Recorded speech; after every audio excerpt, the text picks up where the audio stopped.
Welcome to this screening of Filmmaker's Guide to Revenge. My name is Ole Christian. I'm a member here at Terran Community. And Terran Community is an open space where everyone can become a member. Becoming a member is completely free. And once you're a member, you're allowed to host or organize any kind of event and workshop on the condition that that is also free and open to all participants. So we are an open and co-created space that is owned and run by the community members themselves. And I found out that the meeting that inspired this movie actually happened here, on this very couch, right? Sure did. It's very emotional for me. Yeah. Had I known that, I would have brought like smudge sticks or something so we could have a cleansing ritual here. Yeah. But yeah, without further ado, I want to hand over the word to Leo. I'm a romantic pal who's let us have this event here this evening because he's a member, so big thanks again to Ole. Normally, I hear that these evenings people like to explain what their film is about, but actually, if I was to describe this film, it makes its message in the first minute, effectively, and then it makes that same message for the next 74 minutes. So I extremely doubt you will not know what it's about as soon as it starts. And I think it's fun to go in blind. So thanks for taking the chance on this. Tenemos subtítulos en español para mi familia that are here all the way from Spain. Big round of applause. Nice. Okay, thank you all. I like the fact that we have these really nice soft couches down there, and I take like the two shitty chairs we have for this portion. These are the real heroes. Yeah, the real heroes. The audience. Give yourself a round of applause. Oh well. I don't have many questions prepared. I was going to ask you if you used Final Draft, but I guess that's like hand up. I swear to God. Question. Okay. It was a really fun film.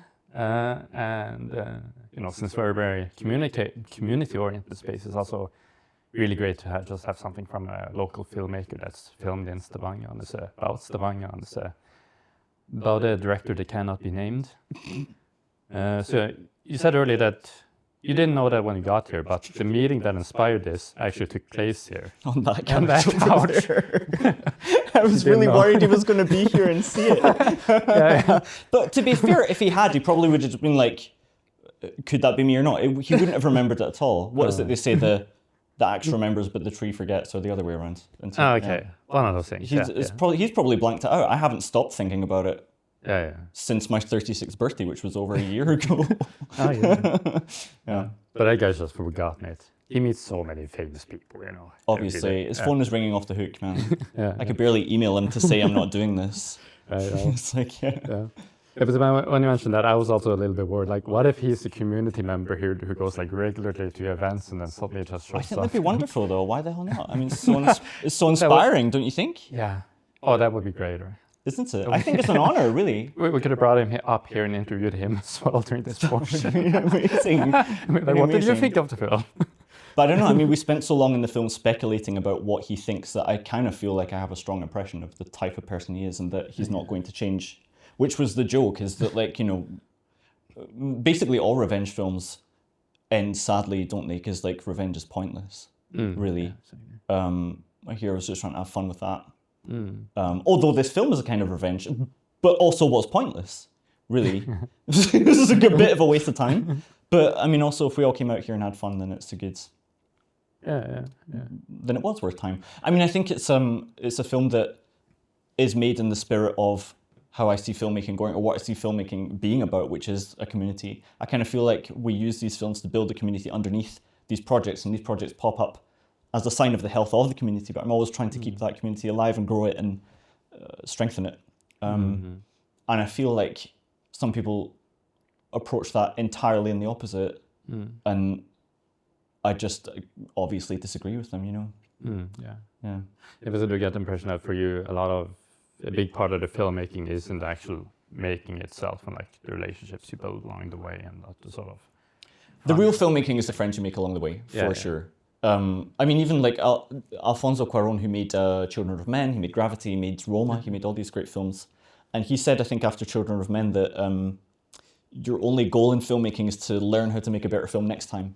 And I realized, like, if someone can make something like Children of Men, which I think is an objective masterpiece, and only care about what to do better next time, then that's the attitude to take. But I don't know. At the same time, somebody might be like, I've met Alfonso Cuarón and you haven't, like, you need to treat me like a king. So, I don't know. It's a confusing industry. Not that I'm... Once. Yeah, sure. If I did touch Tom Cruise, I would not stop talking about it forever. I'd be like, everyone, guys, I touched Tom Cruise, okay? Download Final Draft. You're gonna have like a framed picture of like Tom Cruise with your finger on him. Something like that. Yeah. Yeah, that's what this crazy industry is all about. Yeah. Right, yeah. So as mentioned, I didn't really have much prepared. Yeah, that's okay. But I wonder, are there any questions from the audience or anyone who wants to bring up something? Yes, where is the film available to stream or watch somewhere? Good question. I'll send the link privately to anyone who was in it. But I sent it off to some festivals that we like. We know a bunch of indie horror festivals, and this is the kind of thing that they like. I mean, my jokes about begrudgingly putting violence in a film when I don't see the need for it was me saying, if I begrudgingly put violence in this film, will you accept it into your festival? So I hope they see the effort I put into that. Here we have one. Yeah. Are you over it now? I will never be over it. I'm ready to write. I've been talking to Tom the most about this because Tom's done the soundtrack. And like every time he brings it up, I'm just like, see, because that's the thing. What it's really about, like, I rant about it as if I did nothing else to cathartic therapy-wise about it. I will never be over this.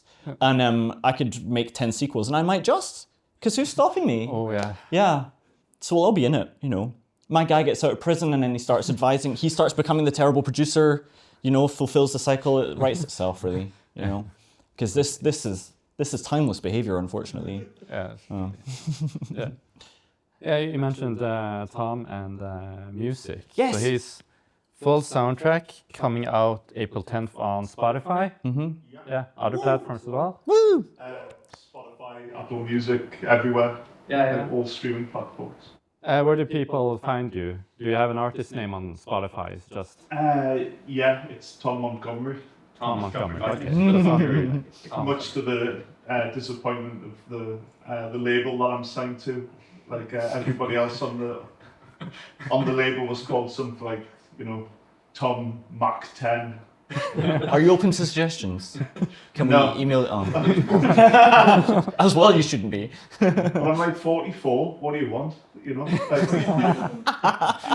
Is that your bio? yeah. Tom 2K. Oh, okay. It's like when you go to Spotify biography where they have like the huge history. It's just like, I'm 44, what do you want? Born too old for this shit. That's what it should be, yeah.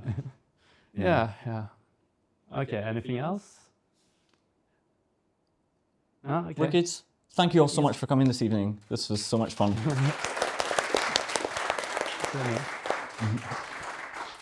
Yeah.